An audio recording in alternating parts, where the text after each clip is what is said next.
Hello everyone, welcome back. So in previous video we talked about how we can install Jenkins and what actually Jenkins is.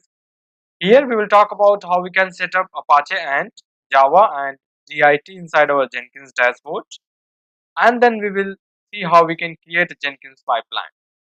So these three steps for setting up ANT, Java and Git is very important because whenever we are setting up the pipeline, these are the variables which will be used to execute the pipeline behind the scene.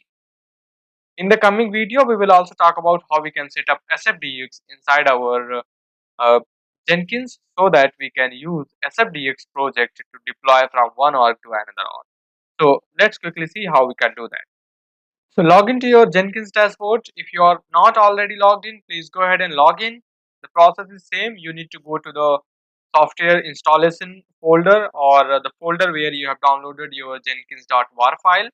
Execute the command that we have executed in previous lecture, which is java-jar your Jenkins var file hyphen http port equal to your port number, whatever the number you have given. So this is kind of your dashboard. It is going to look like I have already created one pipeline. Before that we go and create a pipeline, we need to set a few things, which is Java and JDK. So how we will do that? For that, click on this manage Jenkins on the left, and then you will see there is a settings. You can see here you've got too many things, multiple options. You need to click on global tool configuration, and under global tool configurations you will see you've got JDK, you've got GIT, and then you have got ANT as well. These are the three variables which we are going to set up. So how we will do is, we will say add JDK. Okay, we already have installed JDK inside our system, so we will install or we will add that. So we will remove this checkbox. We will say that java hyphen home. Java home is the variable name of our environment variable and where our Java is installed. So for that we need to go to C drive, either program files or program files 86. Wherever your Java is located, find that and provide the path up to bin. So just copy and paste it over here, so your Java is set up. Okay, it said that doesn't look like a JDK directory. This is a JDK directory. Okay, you need to put the file up to here. Don't put a file for bin. If you put that, you'll get this error. So put that this. Okay, now we got this, and they are all going to the bin folder. Similarly, for the Git, we have got name, let it be default, and for executable file, what you need to do is you need to find where your Git is. So I'll just go to program files, and I've got this Git bin. So I'll find this, okay, and then paste it over here, and this is my Git executable file. Okay, so we have got this, the name for Git as well as for JDK. Now let's go to the ANT. Click on add an ANT. We are not going to install it automatically, so we'll say that ANT home. Okay, and then for ANT home, what we need to do is, I have installed my ANT into my D drive, so I will find from there. So I'll go to up to bin folder. I'll just copy this and paste it over here. Again, you will see the same error because of this bin folder. So we just need to tell where our Apache folder is. If you have inside C drive, you can just go there and add the C drive. If you have multiple places, you can use multiple places. If you have Maven, you can use that as well. Go ahead and click on apply. You will see the message saved, and then now go ahead and click on save. As soon as you click on save, you will be back over here into the manage Jenkins dashboard, and you were able to set it up. You were able to add those variables inside Jenkins.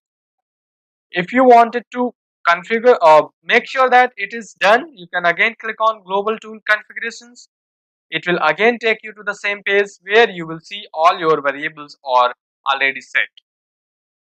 So you see here Git, Java. If you see JDK installation, you will see all your things Java, and you will see if you click on add ANT installation, you will see your variables. You've got all those things. We will quickly get back to dashboard and we click on new item.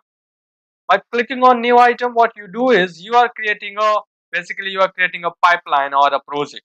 Okay, so you can see here there are we can say that demo project 1. This is the number 1 project that we are creating. Now we have got multiple things. We wanted to have a freestyle project. This is saying that this is a central feature of Jenkins, where you can use source control management like Git and every other thing to download that. Then you have got pipelines, you've got multi configurations, you have got some GitHub organizations, or you have got multi branch pipeline. So based on your requirement, most of the time either we use freestyle project or pipeline. So let's quickly first create a freestyle project and then we will create a pipeline as well. So now you see here under freestyle project you have got the description. So you say that this is the demo project or you want to put anything else. What kind of project it is? It is a GitHub project. So just select that. You need to find out which project URL you want it to have. You can just copy the repository that we have used, or if you have any other you can use that as well. You've got this. If you have click on it once, you can also say that demo git repo. This is the display name of your git. If you scroll down under, you will say source code management. What is it? Is git or which one? Just say git. Select this. Okay, so we've got this git and we got this. Now if this is a private repository, suppose if you see here, for now it is a public repository, there is no private sign over here. So you have to add the credentials. You have to click on this Jenkins. It will ask you to credential. You need to provide credentials, what sort of credential it is. You need to provide username and password and then click on add. You need to provide the credentials. If not, it will throw the error. If you scroll down, it will say branches to build, which branch you wanted to have. So it is saying that asterisk / master. If you wanted to add some other, you can say that we have got few more branches. So let's say main. If you see here, you've got main, we've got master, we've got Amit hotfix. If you go there, we can also find this. So we'll say that asterisk main. We can also add that asterisk Amit hotfix. Okay. Repository browser, it is auto. We don't need to select. If you wanted to select any of these, you can select.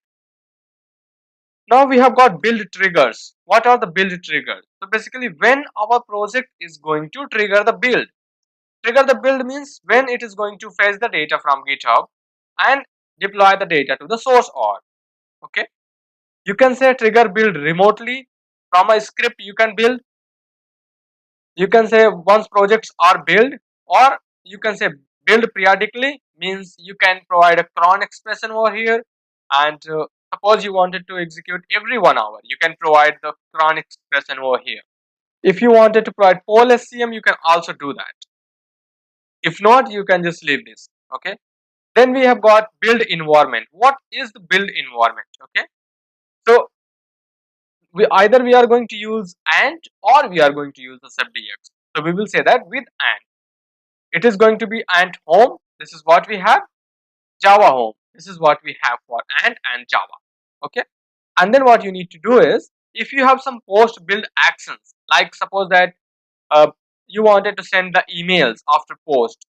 Once the build is successful or failure, you can select email actions. You wanted to create some Jira integration, you wanted to send some create some Jira tickets, you can do that. You wanted to downstream or you wanted to aggregate the results, you can do all those things. So these are few steps that you can have. You can also have the build step like invoke ant. We wanted to invoke the ant, you can select that. You can define the target. Okay, ant home is your file and then you can define where actually your target is. So we will see this target as well. Okay, for now we are going to remove that and then click on save. So now what we did is we created a project. You can see demo project. This is the workspace. Okay, and these are all the build history. We are under demo project. We can see changes. We can see build. We can also build. We can configure. We can delete, GitHub, rename. We can do what we want. If you wanted to run, you can just click on build run. Build now. It will start building. You can see here number 1. This is the build number. We can also say that this is the deployment number. And if you click on this number, it will also show you the complete history. You can see we have clicked twice. You see here we got revision. This is our origin main and this is our branch. We got everything. There were no changes. Okay. If you go back to your project, you will see there is one more. There are 3 basically. Three times we clicked on build now, and that's why we got 3 builds over here.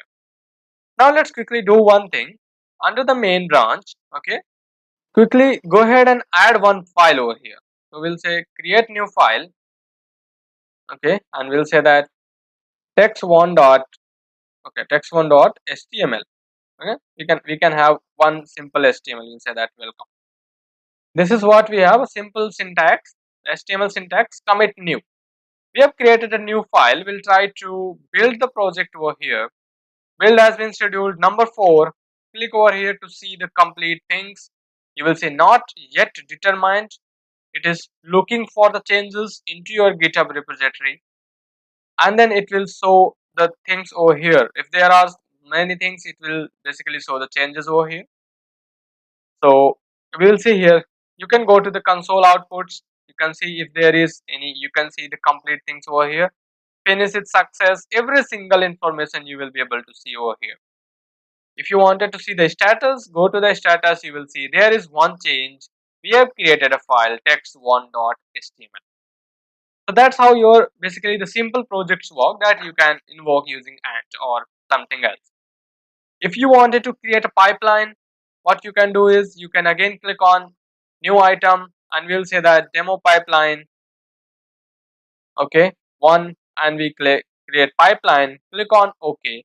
There will be few interface changes where you can have. So you see here we've got general, what exactly project is. We'll say we are going to have some triggers you wanted to have after projects are built, or we say that build periodically. Similar thing is here. Now you see here we have got one pipeline. Now either we can build a pipeline script over here, or we can select a script from our project itself. So for now we'll select a script. We'll say hello world. So we've got this hello world. Okay, we don't need to worry about any other thing. We can say it is a GitHub project. We'll just select our project main path. This is our main path. Okay, build triggers. If you wanted to have some build triggers, you can have poll SCM. You can select when it is going to poll. So based on your requirement, you can have you have the pipelines, and you can just apply and save it. Okay, so we have got the pipelines. It is going to have similar. There is one more extra thing, which is say pipeline syntax. You can also have the syntax. In the pipeline, we will have multiple stages. We'll also talk about stages in the coming videos. So first, let's quickly click on build now. We got this one. Go to the build number 1, and then go to the console output. Okay, so here under the console, it is going to show you the complete things. Who was the user who started the builds? This is max observability starting of the pipeline, and it is executing. So remember, we have one hello world pipeline. It is going to show us the hello world, and then we will see. You see here running, it is going to run the Jenkins. This is our local environment where we can see our project, and you can see here these are the pipelines, and this is the echo word we have got. If you go to pipelines, you will see full stage view. You can see there is only one stage. Okay, let's quickly go to that. You see here there is only one hello stage. We'll talk about how the stages are going to work. Get back to dashboard. These are the all the items that we have. You see here we've got status, it is success, and it is saying that never run. We haven't run this pipeline. Okay, so that's how basically you set up the variables inside Jenkins, which are very important, and how you can create a pipeline inside Jenkins. In the coming video, we'll talk about what a pipeline is, and then we will talk about how we can set up ANT project and then GitHub project.